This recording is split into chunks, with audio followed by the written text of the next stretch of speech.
Welcome to Kings Canyon National Park, home of jaw-dropping granite cliffs, thunderous waterfalls, and surprisingly little pavement. But today, we're doing it the lazy way, from the comfort of our car, with sandwiches in the cooler and a full tank of gas. We start our journey at Sequoia's Waxahachie Lodge heading north on the Scenic Generals Highway, which, spoiler alert, has far fewer curves if we were headed back south from whence we came. A quick bit of history while you're getting settled in, hitting those like and subscribe buttons, and definitely not clicking to another video. Kings Canyon was established in 1940, but part of it, Grant Grove, has been protected since 1890 as a much smaller General Grant National Park. Eventually, some realized these two were basically neighbors, and they were linked together like peanut butter and jelly, or granite and waterfalls. Why the grove of sequoia trees wasn't linked to the attached Sequoia National Park is something you'll have to have a bureaucrat explain to you. We're frankly baffled. Most of Kings Canyon is backcountry wilderness. No roads, no lattes, no cell signal. But the part you can drive, let's just say dropping into the second deepest canyon in the United States, isn't a bad way to spend a Sunday. That is, if you're between the months of June and October, it typically closes for the winter season because avalanches frighten many sane people.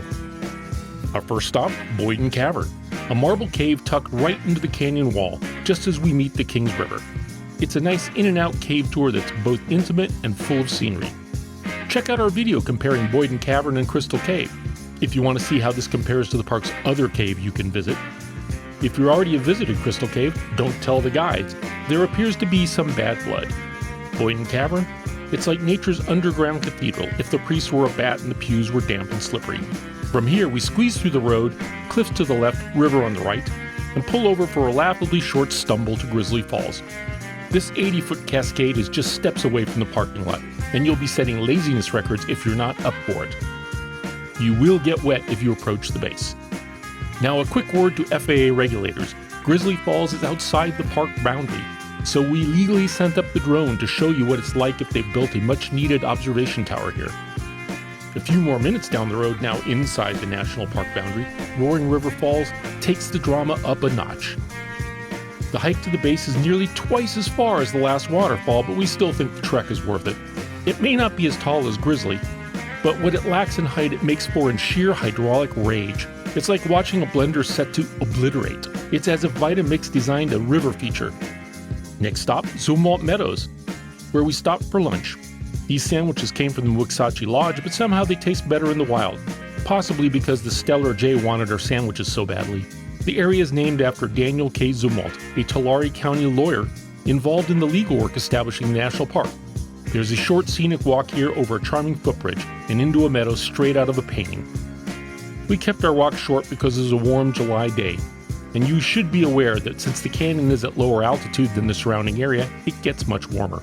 We turn around at Road's End, which is exactly what it sounds like. Unless you brought a backpack and a wilderness permit, your journey ends here. There's a nice day hike to Paradise Valley and Mist Falls that starts from here, but we didn't have time to visit. On the way back, we skip the Sunday crowd at Cedar Grove and just enjoy the views. Canyon walls so steep they look like they're photoshopped. Now for the climb. If you've ever wanted your car to feel like it was clinging to a cliff, this stretch is for you.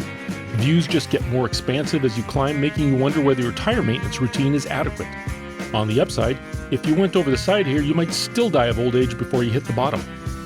And then we reach Grant Grove, home of the General Grant tree, dubbed the nation's Christmas tree by Calvin Coolidge. Silent Cal, indeed.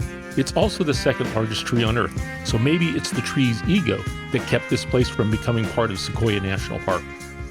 You can even walk through a fallen sequoia log here. It's known as the Fallen Monarch and is 125 feet long and covers an area larger than my first house. That's hard to wrap your head around. You can check out the log cabin built by the Gamlin brothers, who had a timber claim in the area. They built this after moving out from under the Fallen Monarch. Downsizing seems to have been a trend even in the 1870s. You can think of this area as Giant Forest Light. If you have time, you can even hike the Big Stump Trail nearby to see some of the remnants of local logging operations. Before we head back to Waxahachie, we make one final, reassuring stop. Stony Creek Village. Why? This is the only gas station inside the park gates, and nothing says backcountry drama like running out of fuel at 7,000 feet up with no cell service. Ironically, their gas prices were cheaper than our local gas stations. I guess taxes in Tulare County are much lower than those in Los Angeles County.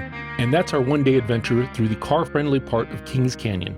Caves, waterfalls, meadows, and giants, without needing hiking poles or satellite phone.